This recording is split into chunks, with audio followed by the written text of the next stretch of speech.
Okay, so hello there. I'm Sam Sorbo. I am waiting for my guest who is supposed to be joining me to talk about this HB 2827 bill that passed the Illinois House. This is the Homeschool Act. It is not a done deal as far as I know. So I pulled up the bill status here, but I'm going to read a little bit of the synopsis while I wait for my guest. The gal who's joining me is part of Epic Cafe, which is empowering parents, igniting. Hold on, I lost the thing. There's so many. There are a couple of different epics that are on. Yeah, igniting communities. That's what it is. There are a couple epics, and they all start with empowering parents, but they end with different things, like inspiring children. But this one's igniting communities.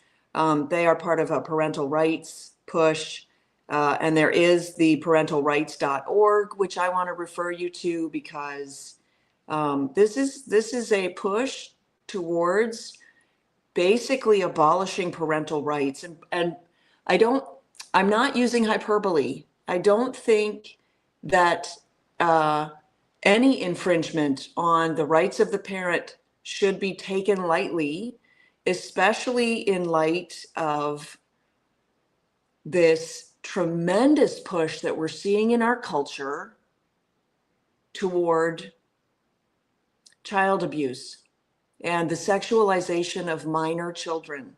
And by minor children, understand, I'm meaning infants, 3-year-olds, 5 and 6-year-olds, 7, 8 and 9-year-olds, 10-year-olds, 11-year-olds, and yes, of course, 12, 13, 14, 15, 16, and 17-year-olds.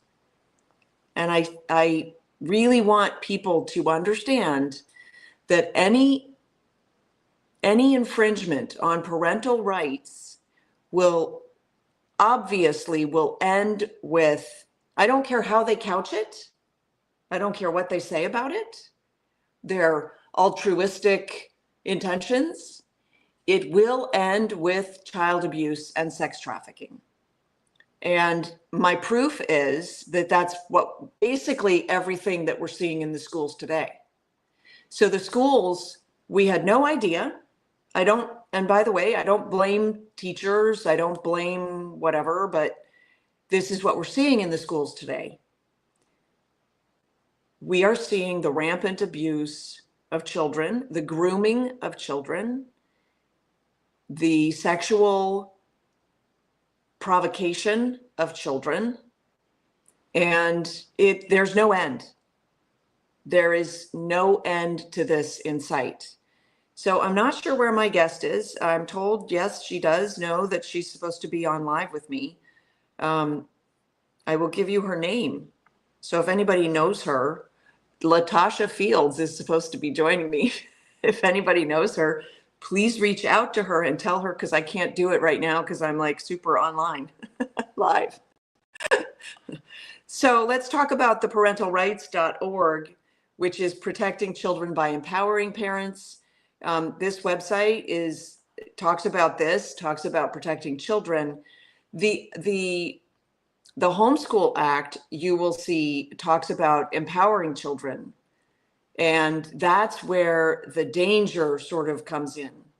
So I'm going to read some of this, the Homeschool Act as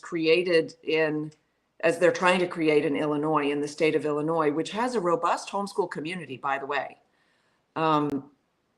So creates the Homeschool Act, requires the State Board of Education to create a homeschool declaration form to be used by a homeschool administrator, and that is not yet defined, to submit information indicating that a child is enrolled in a homeschool program to the principal of a public school or to the school district that the homeschool child would otherwise attend.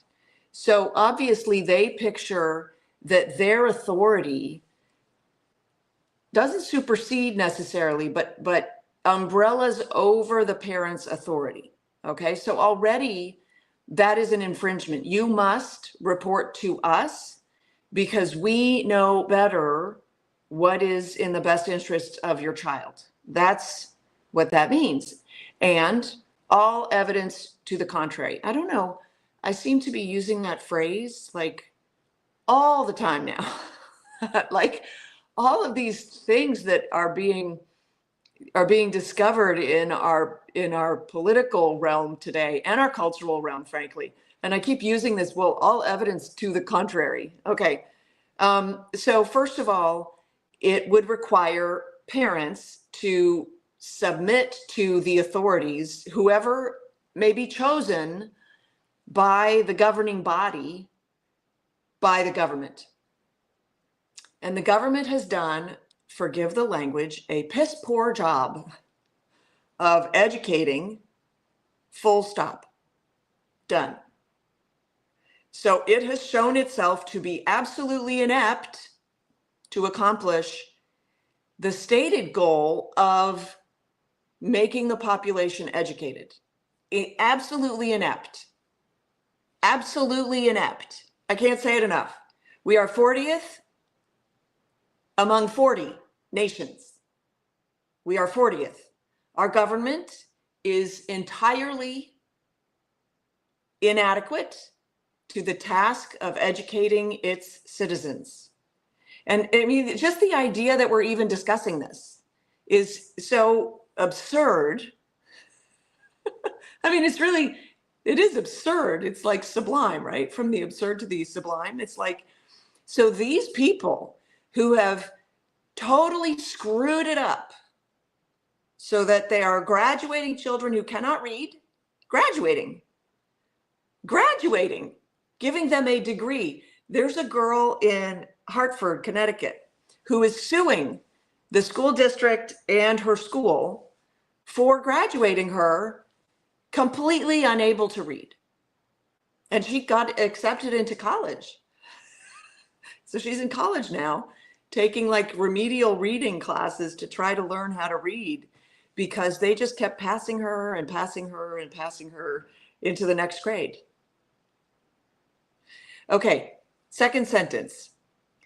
Provides that a student enrolled in a homeschool program in which the homeschool administrator has not notified the public school or school district. Now, homeschool administrator could possibly be the parent, but it's not defined yet. With the homeschool declaration form is considered truant. So truancy is a very serious charge. We just had the example out in California set by our erstwhile presidential candidate, Kamala Harris, when she was a DA in the state of California, where she went after parents who were considered truant. And one of the cases she went after was a mother whose daughter was considered truant because even though she had excused absences for visits to the hospital due to her chronic disease, they still considered that she had missed too much school and they wanted to lock her mother up. So they sent her mother to prison. So that's your definition of truancy.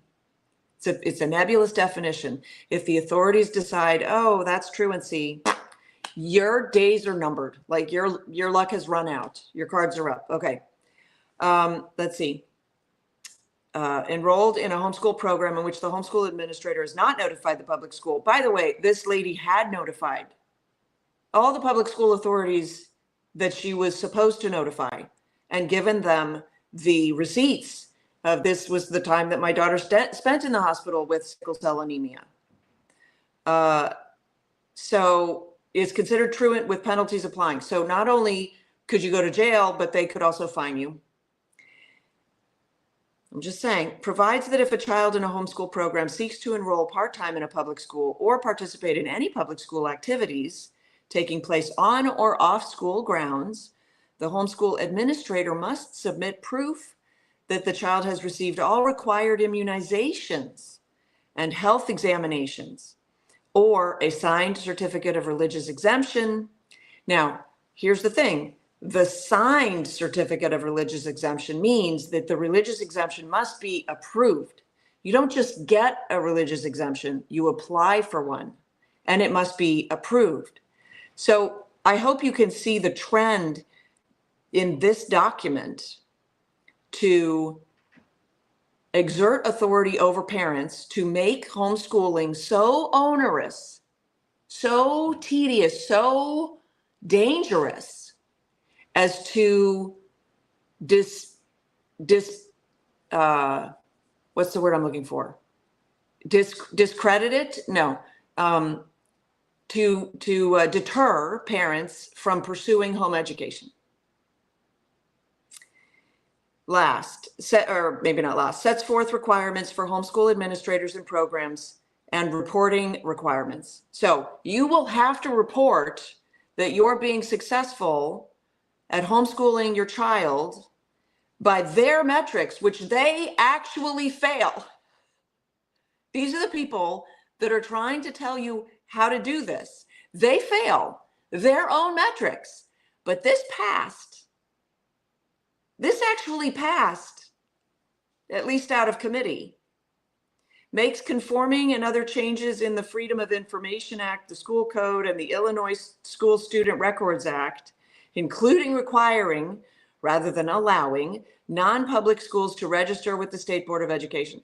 So that is a way of taking over all of the non-public schools.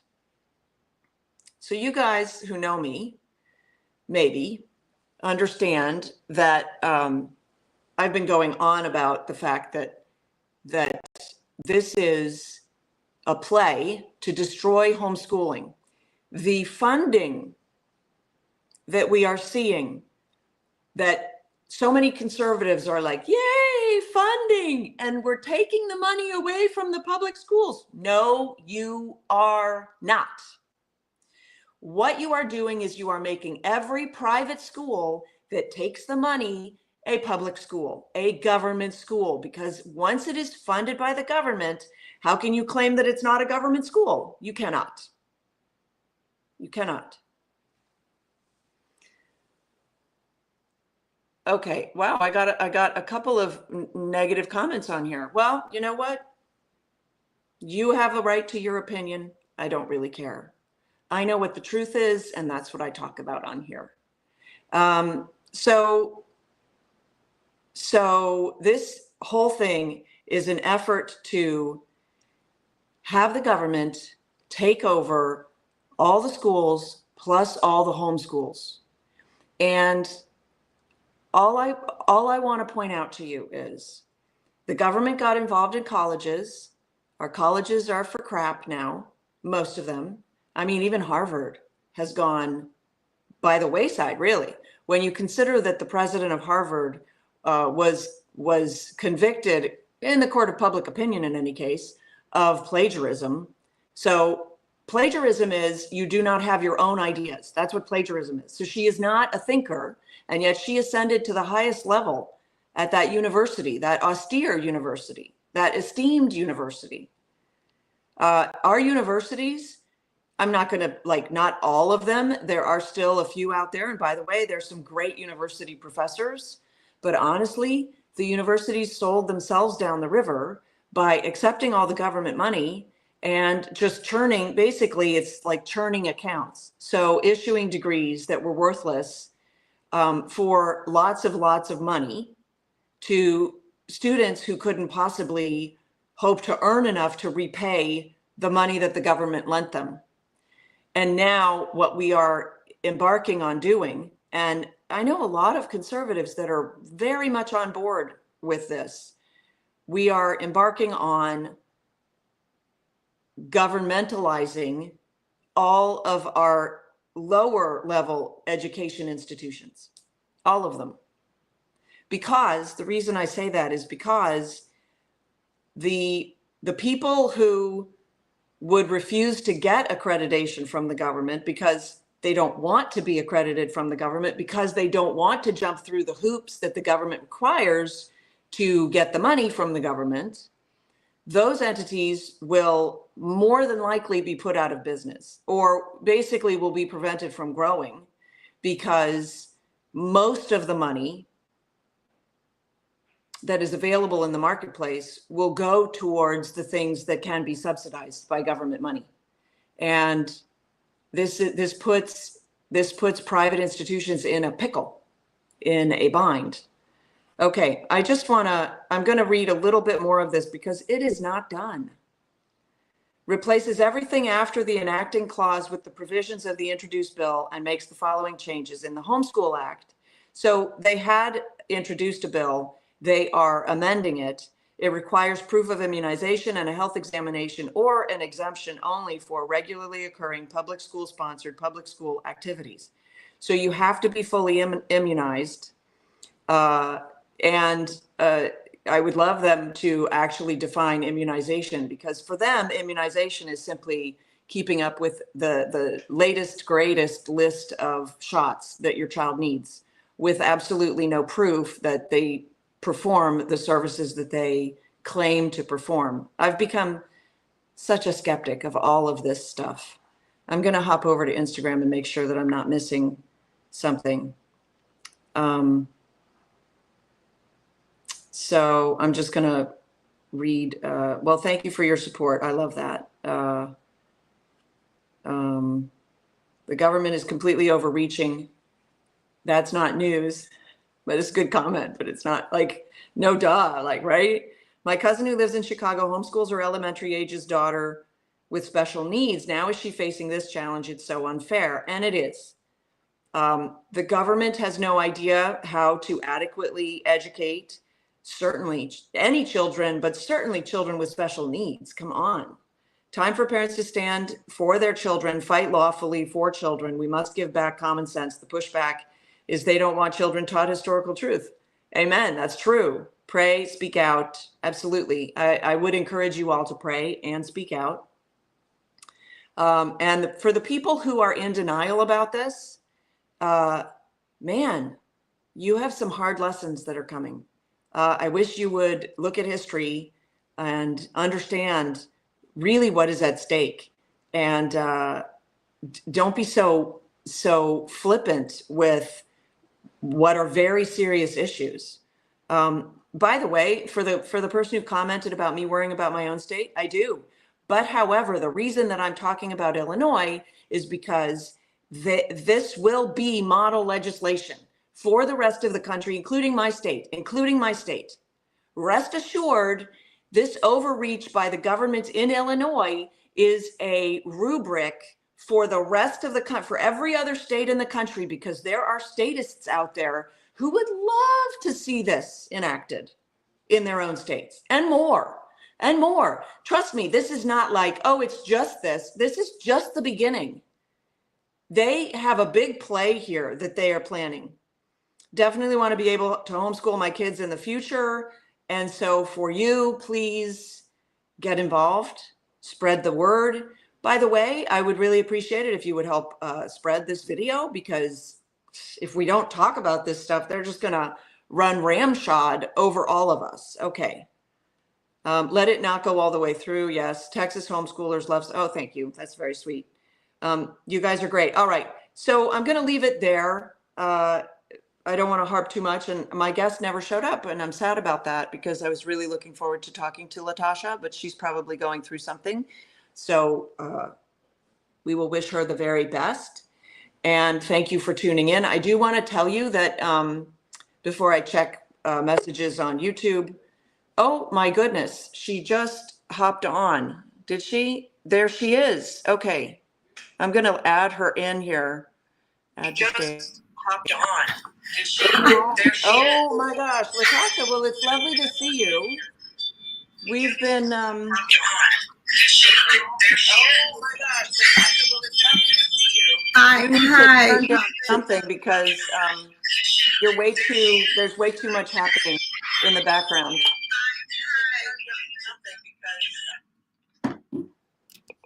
Well, that sounds better. Yes, thank you. I am so sorry. And I heard you say, yeah, it has been a very, very, very long day. Thank you so much for having. I apologize to your audience. I apologize to you. No worries. Yeah. No worries. Before you get mixed up. Before you get started, because we have 5 minutes, I just want to say there's a comment here I want to read. The motivation to encroach upon homeschools is high. We are the last autonomous, uncontrollable, not to mention successful demographic that proves we can do better than government. Yeah, actually, that is a very nice 30,000-foot view. I don't know that there's another well, the private sector, right? Private business, Elon Musk, for instance, single-handedly is proving that he can do better than government. I mean, he just rescued those astronauts, right? But homeschoolers absolutely prove that. So Latasha, take the last 5 minutes, bring us up to date. I've talked about it. I've read it. It passed for this portion, but there's more to come, right? Yes, absolutely. So as most know, this is a very draconian bill. It's very dangerous. It passed the Educational Policy Committee hearing 8-4. So right now it's in the House, and of course we're all praying that it doesn't go past the House, that the bill dies, that it's tabled. But I believe you've already shared with your audience. So basically, the bill is forced registration, and so we are one of 13 states that do not have registration right now. And so the bill would force that. It would also require homeschool parents to have a high school diploma or equivalent. If we don't comply, then there's truancy and penalties behind the bill, which the penalties would be 30 days in jail, Class C misdemeanor, and also up to a $500 fine. And also the curriculum and the educational portfolio of our children, the state would have to review it. Or if you're in a city like I am in Chicago, the ROEs would have to review it. And so we have truancy officers or ROE officers that can come into your home at any time, any given time, for any reason, to look at your educational portfolio. And the bill states that the educational portfolio of our children must satisfy the Illinois school code, and the school code is referenced in the bill. And what most people don't know with the state of Illinois, Pritzker in 2021 passed comprehensive sexual education, which we all know what that entails. And also they passed LGBT history. And then you have the whole scope of the LGBTQ plus ideology that's inside of Illinois' public education system. And how are your school results like right now? What's your proficiency in reading at grade level? Oh, all of our students. I mean, right now I have a micro school and an in-person and online micro school, and all. Oh no, I mean the public schools. Like, what's their record? Okay, I thought okay, that statistic, oh my God, is horrible. It's woefully unconscionable. So right now in the city of Chicago, the public school system has over 323,000 students, and only 29 of those students are proficient in reading, and only 14, I believe, are proficient in math. And then when you get to the Black students, which primarily I'm dealing with in Chicago, on the south side of Chicago, only 20% are proficient in reading, and only 9% is proficient in math. And you're talking about 113,000 students in Chicago public school systems. And also, when you look at the buildings of the capacity of schools, we have over 20 schools in the city of Chicago, and one have 35 students. And out of those 20 schools, they all have almost zero proficiency in reading. So you're talking about abject failure in terms of our public school system. And I want to point out what I would love, first of all, we're going to do this again so that you can join for the whole thing. Yeah, thank you. I'm so sorry. What I need from you, if I can get it, is a definition of proficiency. I want to see an actual what is considered proficient, because I bet people listening will be appalled at the way that they've lowered the bar to be able to say that they have a 29% proficiency rating or whatever it is, right? Only. So it's only. So you're talking about out of 323,000 students, only 29% are proficient. And so, yes, unfortunately, the bar is dropped. And so another thing with the state of Illinois and with Chicago public school systems, even though with the state, there's only 39% proficient in reading and only about 28% is proficient in math, what the state is doing, they're still ranking their teachers as excellent and proficient, and they're still graduating students from 88%. They're graduating. And so we don't understand that, but we know the bar is dropped because there's so much social and political indoctrination inside of the school system. We know, and then listen, I have a school. So we're getting public schools. I'm only homeschooling 2 now. I have 2 graduates and 2 that I'm homeschooling. So all the other babies that I have are coming out of the public school system. So I'm not just trying to quote statistics. I'm telling you guys, these babies are not reading on grade level when they come. And I've been homeschooling over 18 years. So I have not just started homeschooling. So you're talking about almost 19 years of homeschooling.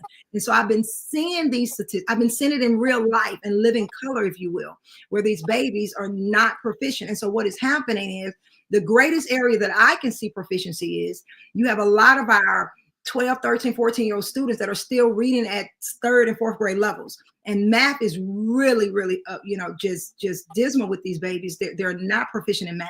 And so the fractions is getting them. The division is getting them. The time, they're not knowing those things. And we know that's kind of pre-algebra, right? And so if you don't get the basics of fractions and decimals and percentages and multiplication, you're not going to be able to master 8th grade pre-algebra, and you're definitely not going to do algebra 1. So this is serious, to your audience. This is not trying to just attack. These babies are not learning. The only thing they're learning is sexual, social, and political indoctrinations. And so all the money that's been dumped into Illinois school system, all the money that's been dumped into CPS, Chicago public school system, is to fuel this agenda. And so we have to realize that. Right. And so also with the bill, when you look at the statistics from this hypocrisy, this broken school system, they have their audacity to say that they want to look at our educational process, right. And then the key to that, Sam, is that they're saying it has to satisfy. Right. So again, my concern is if an ROE comes in my home to look at my education portfolio, we don't teach evolution. We teach creation, right? We don't teach health, that, you can be a different gender, and gender is fluid. We don't teach those things. So what if that is not satisfactory to the RE? Well, it won't be. No, it's not what if. Of course it won't be. Exactly. Plus, your children can read. How dare you? Other children can't read. That's not equity, Latasha Fields. Yeah. That is, racist and whatever. Yeah. And so listen, I have to leave it here, but we're going to do this again. You're amazing. And I'm sad that we missed the first part, but we'll do it again soon. We'll get it rescheduled. Yes. And go into the rest of this. And for the person out there who said, for me not to worry about the state of Illinois, but to worry about my own state, you're very silly. I worry about all of the children of the United States of America, and even some children abroad, actually all of them, because I don't believe that we should be teaching children lies. Latasha Fields, thank you so much for joining me. The rest of you guys, sorry I have to end it here, but we will be doing this again. Thank you so much for tuning in. Please tell everybody, and we'll be back. Yes. Thanks, Latasha. Thank you. Bye-bye. Bye.